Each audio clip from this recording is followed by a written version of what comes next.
Isang pribadong eskwelahan sa Aceh, Indonesia. Dalawa ang kinakantang pambansang awit. Ang isa rito, pambansang awit ng kapitbahay nitong bansa, ang Pilipinas.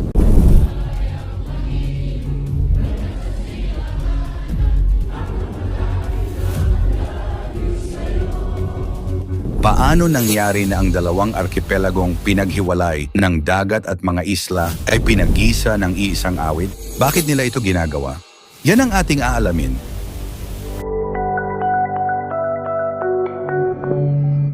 Simula na naman ang pasukan. Tuwing sasapit ang flag ceremony, kinakanta ang lupang hinirang.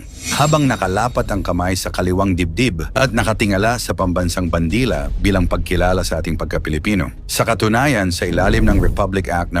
8491 o the Flag and Heraldic Code of the Philippines, maaring makulong ang isang tao kapag magulo o walang galang itong kumikilos habang inaawit o pinapatugtog ang pambansang awit ng Pilipinas. Nangangahulugan na ang ating bandila at pambansang awit ay dapat irespeto, pero nasasawalang bahala ng modernong mga mag-aaral na Pilipino ang tunay na kahulugan ng kanilang pag-awit. Hindi na araw-araw ang pagkanta ng awit, hindi lahat kinakanta ito ng buong puso. Subalit ibahin natin ang mga banyagang mag-aaral sa Sukma Bangsa Schools. Sa isang video kasi ng kanilang flag ceremony, matapos nilang kantahin ang kanilang pambansang awit na Indonesia Raya o Indonesiang Dakila, sunod na tinugtog sa piano ang tono ng lupang hinirang.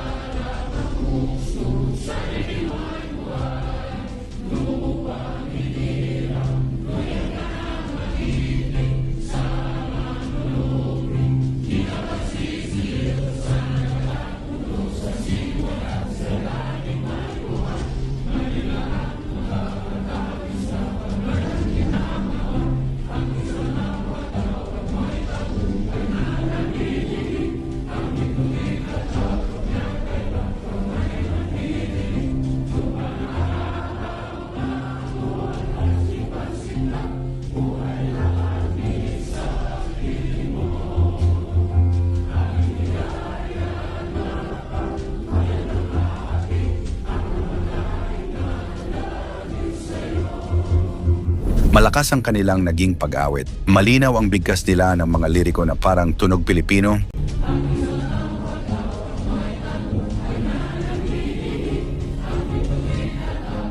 Isang bagay na hindi naging mahirap sa kanila dahil buhat sa wikang Austronesian ang Tagalog na siyang pinagbatayan ng ating wikang pambansa.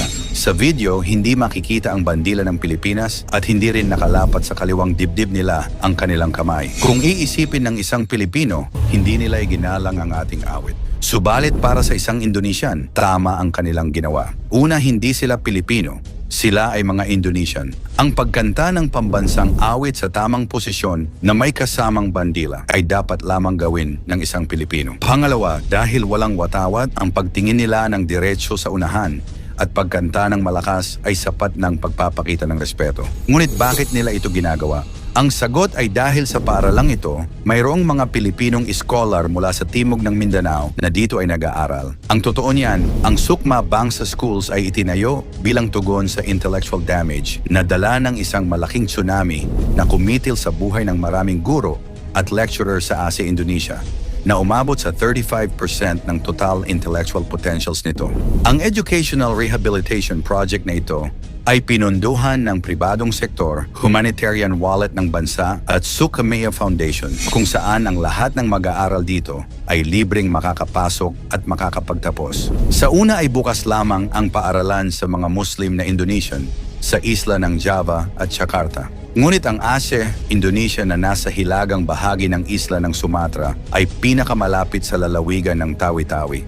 Ang distansya ay humigit kumulang 500 kilometro, 310 milya sa isang tuwid na linya. Samantala, ang isla ng Indonesia na pinakamalapit sa timog ng General Santos City ay ang North Sulawesi Island, habang ang pinakamalapit sa Zamboanga City ay North Kalimantan ilang milya lang ang layo sa border ng Sabah kung saan maraming Indonesian at Pilipino ang doon ay naninirahan. Kaya naman sa pagtagal ng panahon ay binuksan ng paaralan ang kanilang scholarship programs sa mga Pilipinong Muslim upang doon mag-aral. Kinakanta nila ang ating pambansang awit bilang paggalang sa kultura at pagkilala sa pagka-Pilipino ng ilan sa kanilang mga mag-aaral doon. Upang ma-preserve ang kanilang national identity na kung tutuusin ay kahanga-hanga dahil hindi hangarin ng Indonesia na alisan ng pagkakakilanlan ang mga Pilipino doon. Ayon sa pag-aaral na isinagawa ng UNHCR o United Nations High Commissioner for Refugees noong 2012, mahigit sa 6,000 katao ng lahing Indonesian sa katimugang Pilipinas ang nagkakaroon ng problema sa pag-access sa edukasyon dahil sa kanilang hindi malinaw na estado ng pagkamamamayan at kahirapan na kanilang nararanasan.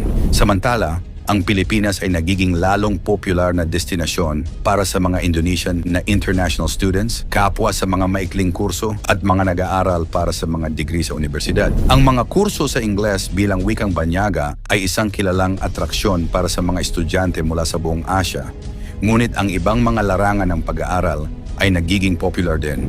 Particular, ang mga kurso sa flight training ay mas mura sa Pilipinas kaysa sa Indonesia. Ang Asian Institute of Management ay umaakit din ng maraming Indonesian na estudyante. Mayroon ding isang Indonesian school na may dormitoryo para sa mga boarding students at Indonesian Cultural Center na tinatawag na House of Indonesia sa Davao City. Mayroon ding maraming Indonesian sa Metro Manila, karamihan ay Chinese Indonesian na alinman ay mga estudyante sa universidad o medical residence, kadalasan sa dermatology at pediatrics. Dagdag dito, nakakatuwa ring isipin na hindi hadlang ang pagkakaiba ng wika upang magkaunawaan ang dalawang bansa. May mga Indonesian na nagsasalita ng Tagalog at may ilang balita tungkol sa kanila. Halimbawa, may mga Indonesian na may native fluency sa Tagalog tulad ng na-feature sa isang YouTube video kung saan ipinakita ang tatlong Indonesian na mahusay magsalita ng Tagalog na halos magmumukhang Pilipino sila. Sa Reddit, may mga kwento rin ng mga Indonesian na nakakaintindi ng Tagalog, lalo na dahil sa mga pagkakatulad ng kanilang wika. May mga salitang Tagalog na madaling maunawaan ng mga Indonesian dahil sa kanilang magkakaugnay na ugat ng wika. Ang pagkanta ng Lupang Hinirang sa Indonesia ay hindi lamang isang simpleng aksyon, kundi isang malalim na pahayag ng respeto at pagkakakilanlan sa kultura ng bawat isa. Kaya naman maglaan tayo ng panahon upang pahalagahan ang ating pambansang awit at bandila. Suportahan natin ang mga inisyatibong nagtataguyod ng edukasyon at pag-unawaan sa pagitan ng mga bansa at patuloy na itaguyod ang respeto at pagkakaisa sa kabila ng ating mga pagkakaiba. Sa ganitong paraan, hindi lamang natin binubuo ang ating landas sa isang mas magkakaugnay na mundo, kundi nagiging inspirasyon din tayo para sa mas malalim na respeto at pagkakaibigan sa pagitan ng mga bansa. Kung nagustuhan mo ang ating video, please like and comment, i-share mo na rin sa iba. Maraming salamat at God bless.